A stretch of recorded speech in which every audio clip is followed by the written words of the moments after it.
천국은 마치라고 시작하는 예수님의 비유 말씀이 연속해서 이어지고 있습니다. 이번에 들려주신 말씀은 매우 진귀한 이야기입니다. 이 말씀을 성경 그 어디에서도 그 어떤 예언자나 그 어떤 지혜자로 통해서 하신 적이 없었고, 또 그 이후에도 다른 어떤 문서를 통해서도 이와 유사한 이야기를 들을 수가 없기 때문에 참으로 진귀한 이야기다라고 말씀을 드릴 수가 있습니다. 내용은 이렇습니다. 농부가 밭을 열심히 갈다가 그 밭에 감춰져 있었던, 그 흙에 묻혀 있어서 드러나지 않았던 보화를 발견하게 되는데, 그 보화를 발견한 이후에 돌아가서 자기의 모든 소유를 팔아서 그 밭의 주인에게서 그 밭을 사게 됩니다. 그럼으로써 그 밭에 감추어져 있던 보화를 그가 온전히 갖게 되지요.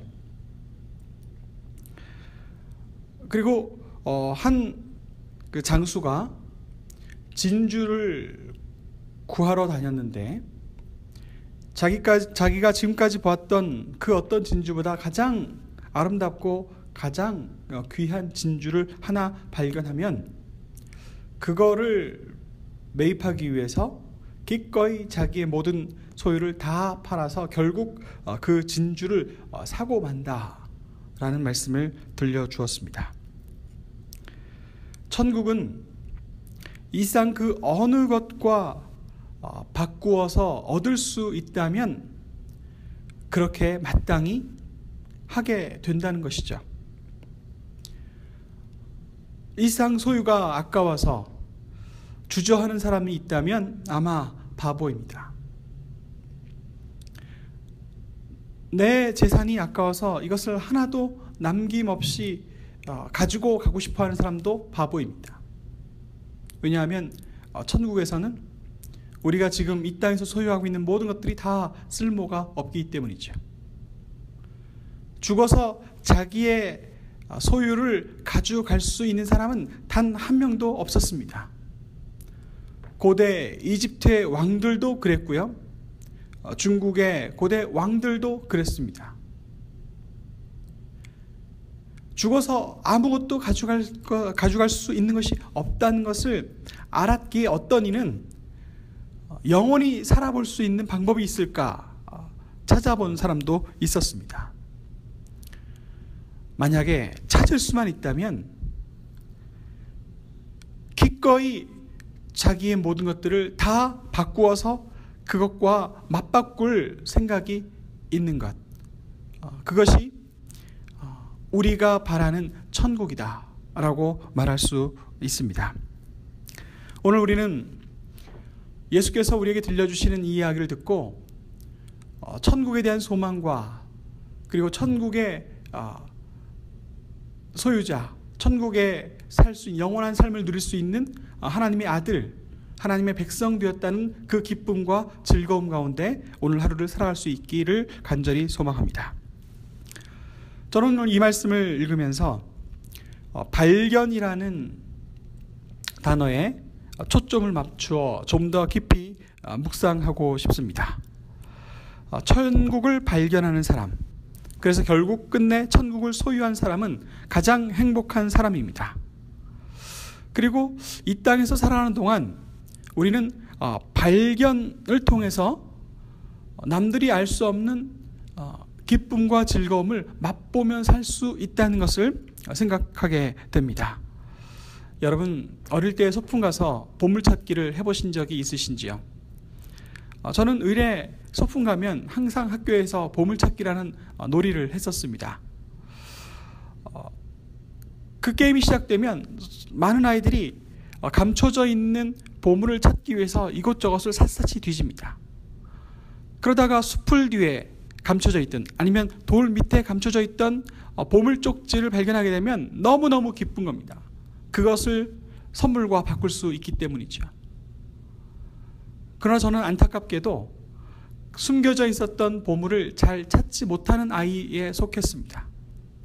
소풍이 끝나서 보물을 찾아온 아이들은 그것을 선물과 바꾸는 것을 그저 부러운 모습으로 바라만 보고 있었지요. 발견하는 즐거움이 얼마나 큰지 저는 헤아리지는 못했지만 그저 부러울 뿐이었습니다. 그런 발견의 기쁨을 제가 제대로 맛보지 못하고 살다가 그런 그 발견의 기쁨을 만끽할 수 있게 된 계기가 있었는데 그것은 시를 읽기 시작하면서부터였습니다. 시인들은 정말 특별한 눈과 마음을 가지고 있는 것 같습니다.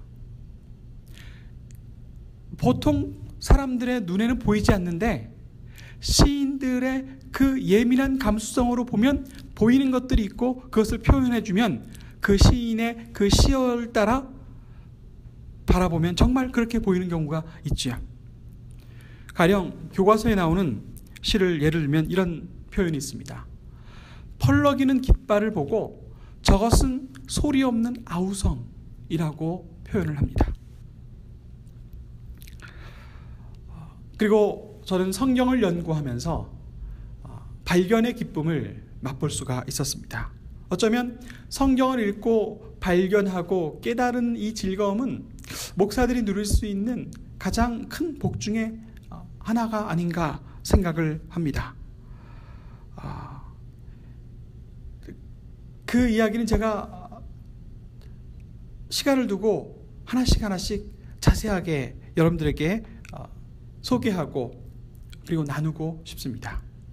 다시 돌아가서 이 발견의 즐거움이 얼마나 값지고 좋은 것인지 재미난 것인지 즐거운 것인지 알게 되어서 제가 자라서 교회 학교 아이들을 데리고 소풍을 하고 이런 프로그램들을 만들어서 진행할 때 제가 고안해낸 게 하나 있습니다. 무엇이냐면 보물찾기를 시작하면 정말 꼭 보물을 못 찾는 애들이 있어요. 허탕을 치고 아쉬운 마음 가득 가지고 있는 아이들이 있습니다. 그런 아이들 보면 옛날에 제가 생각나서 이 마음이 어쩔 줄 몰라 하게 되더라고요. 그래서 제가 어떤 생각을 해놨냐면 숨길 보물을 잔뜩 숨겨놓고 그 다음에 나머지 몇 장은 제 손에 갖고 있습니다. 그러면 아이들이 보물을 여기저기서 찾았다 하는 소리가 들리는데 꼭 보면 찾지 못하고 허둥지둥 여기저기 대충 이렇게 헤매는 아이들을 보게 됩니다. 그러면 그 아이 곁에 가서 같이 찾아보자 하면서 수풀을 뒤지면서 제 손에 쥐고 있던 보물 하나를 거기다 뚝 떨어뜨려 놓습니다. 그러면 제가 여기 한번 더 찾아볼까 하면 그 아이가 조금 더 깊이 들어가면 보물을 발견하게 되죠. 그러면 그 아이는 굉장히 기뻐하고 즐거워합니다. 목회자는, 설교자는 일상 사람들이 이 진리를, 이 보물을 찾지 못하고 헤매이고 있을 때 여기에 진리의 말씀이 있다고, 여기에 우리가 소망하는 천국이 있다고 함께 발견할 수 있는 기쁨을 누릴 수 있도록 돕는 그런 사명이 있다는 것을 깨달았습니다. 오늘 이 본문을 읽고 우리는 천국을 발견하며 살아갈 수 있기를 원하고, 또 천국을 소유하기 위해서라면 무엇이든지 아낌없이 팔아서 그것과 바꿀 수 있는 간절한 열망과 소망을 갖고 살아가길 원하며, 또 함께 하나님 나라를 발견하고 기뻐하는 이 기쁨을 이웃과 함께, 형제와 함께, 그리고 죽어가는 영혼들과 함께 발견할 수 있는 그 즐거움을 우리가 맛보며 살아갈 수 있기를 간절히 축원합니다. 기도하시겠습니다.